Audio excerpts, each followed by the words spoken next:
This is CBC Vancouver News.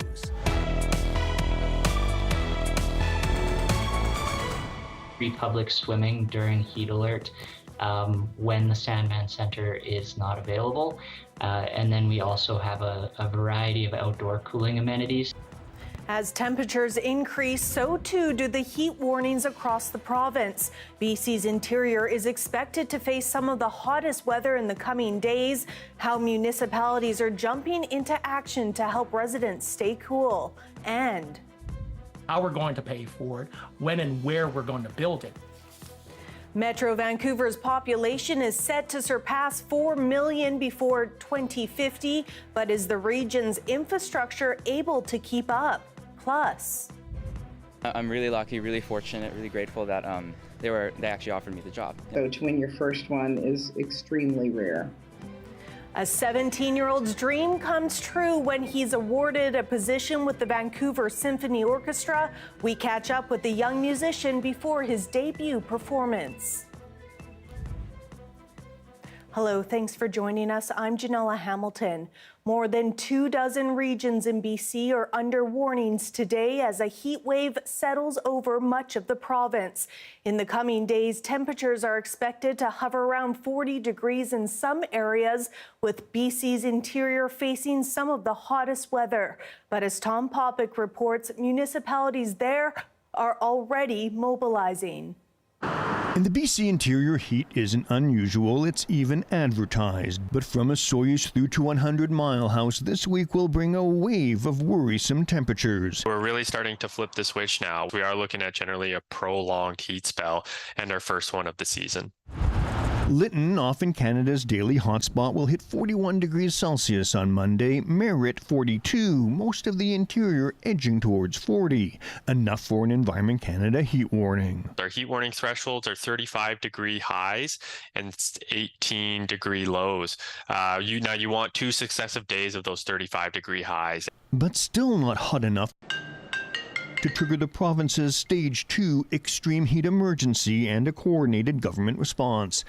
Kamloops surpassing 40 degrees for the first time since the 2021 heat dome that was responsible for more than 800 deaths in the province and 17 in the city isn't taking any chances. Our free public swimming during heat alert when the Sandman Center is not available. And then we also have a variety of outdoor cooling amenities. So we know that our parks provide a cooler space in the community. And then in addition to that, some of the parks have spray parks or water fountains or access to potable water, things like that. Other interior municipalities like Oliver are also activating heat response plans, providing cooling shelters and assistance. This is a change from the heat dome.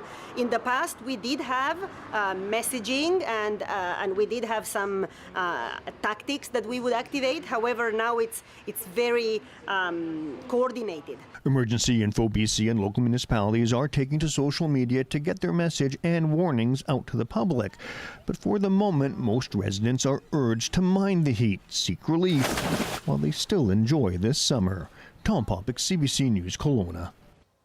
Kelowna RCMP say its underwater recovery team has completed its operation following reports of a possible drowning in Okanagan Lake. In a statement, Mounties say they responded to a call around 4:30 this morning following a report that a man had drowned near the downtown marina. The cause of death has not yet been determined, but police say it does not appear suspicious. As temperatures increase, so too has the wildfire activity in the North Peace Fire Complex. BC Wildfire Service says there are more than 400,000 hectares of land burning from Fort Nelson to the Northwest Territories. And with wind picking up in the northeast, the Patriot Creek fire has gone from being held to now out of control. It is normal for a fire to go from being held to out of control when we see a change, like the weather change that we're talking about for recent days. And moving back to out of control, essentially what that means is that we expect the fire to grow beyond its current perimeter. He says there have been several new fires in the region, and some of those have grown to merge with the Patry Creek fire, which is burning about 60 kilometers north of Fort Nelson. At this time, the fire is not an immediate threat to the town, but officials say the fire could affect Highway 77, and temporary closures may be required in the coming days.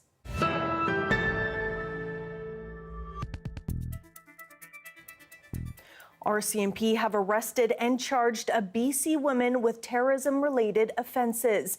RCMP say they arrested Kimberly Pullman on Friday. The 51-year-old is facing 2 terrorism-related charges. Officials say the charges stem from an investigation into allegations that Pullman traveled to Syria to join ISIS in 2015. Pullman's former lawyer expressed shock at the RCMP's charges. Kimberly Pullman has been in Canada for almost 2 years now, and she's been under, as I say, very strict conditions, initially for bail, and then subsequently she was under strict conditions for the peace bond. And to my knowledge, she's not violated any of the conditions. So why would you all of a sudden, after 2 years of her being in the country, lay these criminal charges? Pullman and another woman were repatriated to Canada in 2022 after she had married an ISIS fighter online. Her next court appearance will be on August 2nd in Vancouver Provincial Court. Police in Quebec City say a man suspected of having close ties to the leader of a Quebec street gang has been arrested in BC. A spokesperson says 28-year-old Guillaume St. Louis Bernier was arrested in Kelowna on June 30th following a police stop. A Canada-wide arrest warrant had been issued for him in March for drug trafficking and possession of stolen property charges. Police say members of Quebec City's Tactical Intervention Unit traveled to BC to retrieve the suspect. A new Metro Vancouver report has updated its calculations for population growth, and it shows a big increase over the next quarter century. More than 1.4 million people moving to the region by 2050. But as Rob Easton reports, it won't come without its growing pains. Metro Vancouver, home to nearly 2.8 million people in the 2021 census, and by 2050, 4.2 million people. That is, if the regional district's population projections hold true. It's all in a new report that's updated how the region calculates population growth. Immigration is, way higher than before. So historically, we usually had around 37,500 immigrants annually. Now, with new immigration level targets in first few years, it will be such a huge increase to 55. The increase amounts to a 47% spike in the number of people arriving every year. And last year, a record number of immigrants came to Canada, made up of permanent residents and a huge proportion of temporary residents like students and foreign workers. This gives us an understanding of how many, but still the details of how we're going to pay for it still have to be, I think, determined. How we're going to pay for it, when and where we're going to build it. The report doesn't advise governments what to do next, but it provides a model for planning so we can estimate the demand for things like housing, infrastructure, utilities, and public transportation. But many of these sectors are already under strain. TransLink says it needs a new sustainable funding model to meet the needs of a growing population. BC Hydro says it's seeing historic system use and is looking for new sources of electricity. And housing affordability has long been a concern. We have a significant task ahead of us, which is to build the amount of housing that we need in our communities. We are not going to be able to meet the test of how much housing we need without transit-oriented development, without the small-scale multi-unit legislation that we passed. Experts say there is an upside, though, the potential for new labor, ideas, and aspirations. And it's in that uncertain future that it goes down to leadership. And I think the biggest challenges is on a local level, but then also at a provincial level and a federal level, that we have a set of leaders which I think make us not, afraid of our future, but ready to embrace it. Now, just 25 years to see how it turns out. Rob Easton, CBC News, Vancouver. Repairs to a broken sewer main in a busy area of Olympic Village are now complete. The issue caused a large sewage leak on June 20th around Columbia Street and West 2nd Avenue. Several inches of raw sewage poured out onto the road, sparking some concern from residents in the area about the wastewater flowing into False Creek. At the time, Metro Vancouver said it did not know how much sewage was released from the pipe, and there would be an investigation into why the pipe burst. Staffing shortages continue to plague emergency rooms in BC's interior. Interior Health has announced the ER in Lillooet will be closed between 6 a.m. Sunday to 8 a.m. on Monday, while the Nicola Valley Hospital will be closed for 48 hours starting at 8 o'clock Sunday morning. Both service disruptions are due to limited doctor availability. Patients can access care at Royal Inland Hospital in Kamloops. The union representing ship and dock foremen in BC has issued a strike notice, meaning workers could walk off the job starting Monday at 4:30 p.m. local time. The BC Maritime Employers Association says the International Longshore and Warehouse Union Local 514 served a notice against their employer DP World Canada. This despite the Canada Industrial Relations Board commencing hearings this week to address complaints between both parties. The move comes after union members voted overwhelmingly to reject a final offer from DP World Canada, citing unresolved issues over retirement benefits and certain allowances. If the strike moves forward, it will be a second summer in a row of labor disruptions at the Port of Vancouver. The dust is still settling after the Liberals lost a Toronto by-election in what was supposed to be a Liberal stronghold. While the governing party is still licking its wounds, the NDP sees this moment as an opportunity. This week, federal NDP leader Jagmeet Singh is launching a new political ad. A Canada with less worry and more joy, with less fear and more hope, with less greed and more compassion. A Canada where we measure success by how well all of us are doing, not just those at the top. Singh is also hosting a series of town halls this summer in ridings where the party sees potential for growth in the next election. Many of these are battlegrounds where New Democrats lost to the Liberals by narrow margins. Places like St. John's, Halifax, Montreal, and Vancouver, where Singh is this weekend. This is the result of a rigged system. Rigged this way by Liberals and Conservatives who've been writing the rules for the past, since the history of our country. They've written the rules so if you are a rich CEO, you can make record profits and gouge Canadians when they try to buy their groceries. Singh says the NDP is focused on tackling corporate greed and high grocery and housing costs, and he will talk with Canadians about using Ottawa's power to tip the scale to favor working people. Becoming a musician in an orchestra requires ambition and years of hard work and discipline. But for a teen flautist and piccolo player, that dream has become a reality. The Vancouver Symphony Orchestra says having such a young member is unprecedented. Etsu Lovren caught up with the young musician at the orchestra's pre-show rehearsal.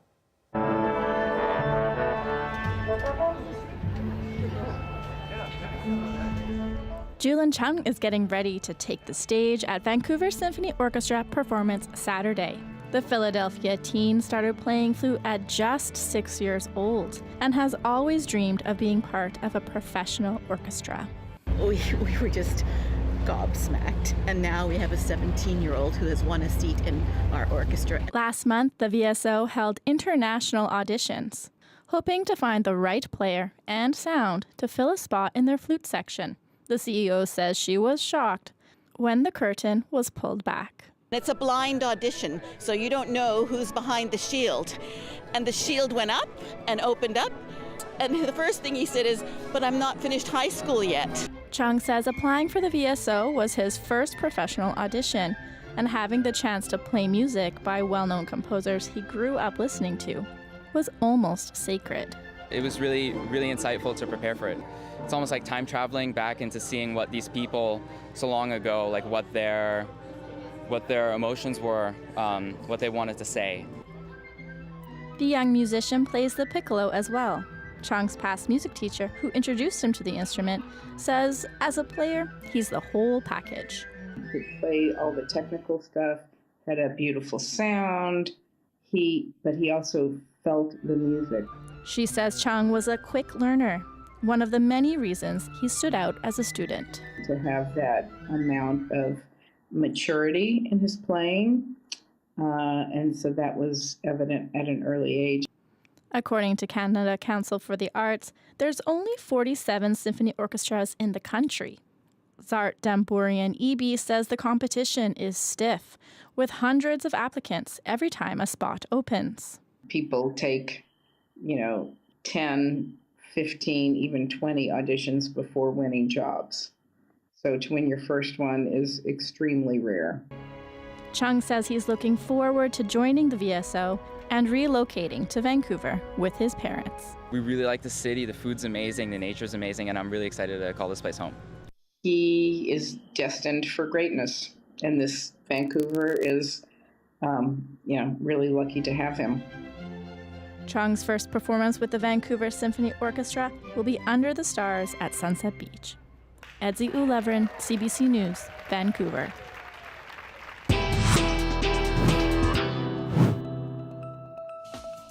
Still ahead, top-tier talents are headed to BC's East Kootenays this fall for an international hockey academy in Kimberly. That's next. Stay with us.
A collegiate school in BC's East Kootenay is bringing top-tier talent together as it begins recruiting for an international hockey academy.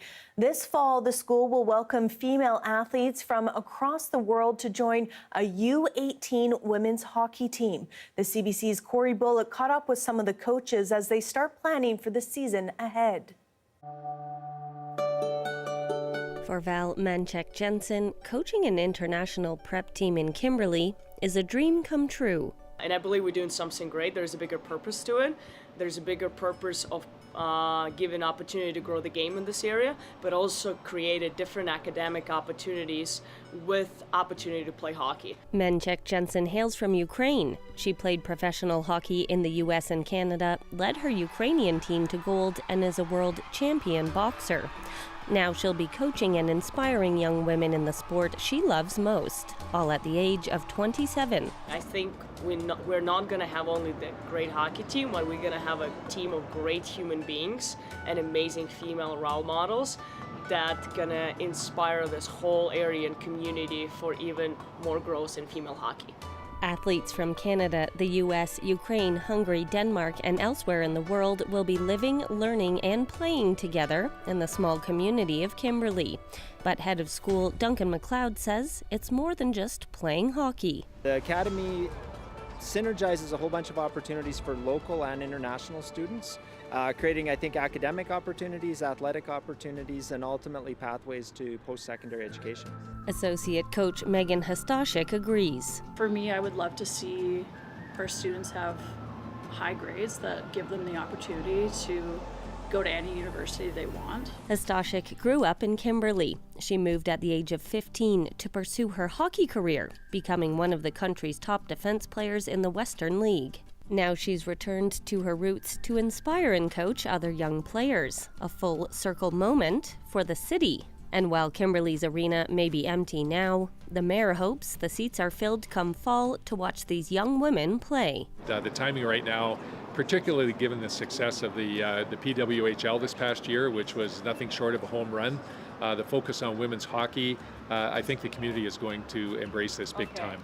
The puck drops for the first time at the end of August. Corey Bullock, CBC News, Cranbrook.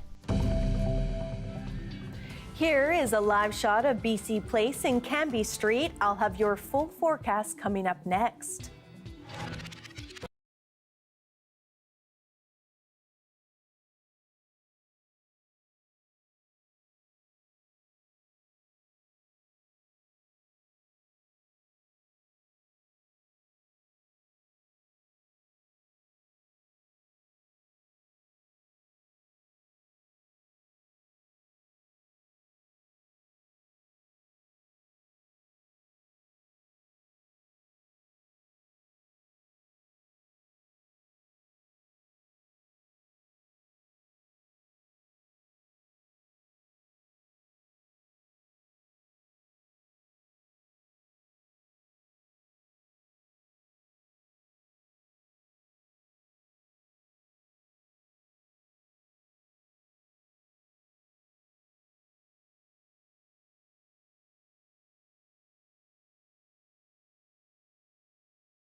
Hi, I'm Amy Bell, and here's what's in your CBC Vancouver inbox.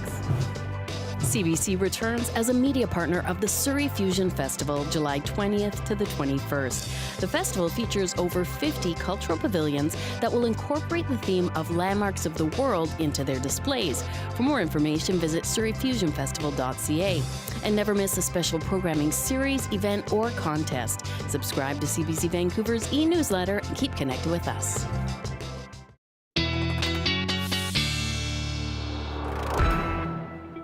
All right, it is time now to take a look at our forecast. Let's begin with temperatures around the province tonight. We are seeing those lows not as low as we're used to seeing. 12 in Fort St. John overnight, 14 in Kamloops, 17 in Kelowna, and 13 on the island in both Tofino and Victoria. Heading into tomorrow's forecast, we are going to see those temperatures shoot right up to 24 degrees as your high in Dease Lake for tomorrow, 29 and 30 in places like Fort St. John and Prince George, 38 in Kamloops and 35 in Kelowna, and that may feel closer to that 40 mark, and 29 on the island in Victoria. So again, a reminder with those heat warnings across the province to stay hydrated and take those precautions when out in the sun. Hopefully find somewhere nice and shady to cool off.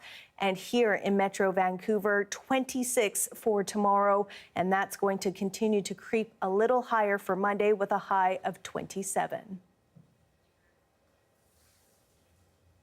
Playland has launched its newest roller coaster. The Thunderbolt is said to be Canada's fastest electric launch coaster. Many coming out today looking for a quick adrenaline rush. Take a look.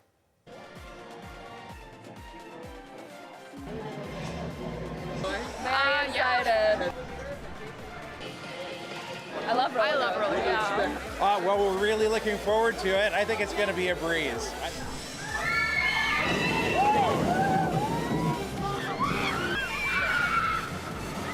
Oh man, that was a rush. We're going to go back again and again and again.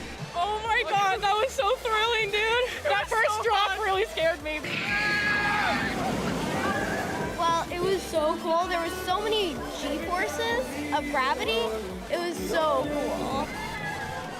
I thought it was just going to be a real breeze after the takeoff, but it was way faster than we expected. It was great. Did you scream? I did. Did you have fun? I did. Are you going back again? I am. Some real thrill seekers there. In other news, a new study is revealing some interesting facts about the humble hippopotamus. Researchers looked at videos of 32 hippos and found that they can actually get airborne when moving at high speeds. Many other animals are known to lift all four limbs off the ground while running, but you may be asking, how could we not have known this about hippos? It's due to the fact that they spend most of their time in water, tend to be a bit aggressive, and are most active at night, so studying them isn't easy. They generally only move fast when they're chasing a rival hippo or a predator is chasing them, or perhaps when they're hungry hippos. That is your late news for this Saturday. Thank you so much for joining us tonight. For news anytime, head to our website at cbc.ca/bc. Hope you have a great night.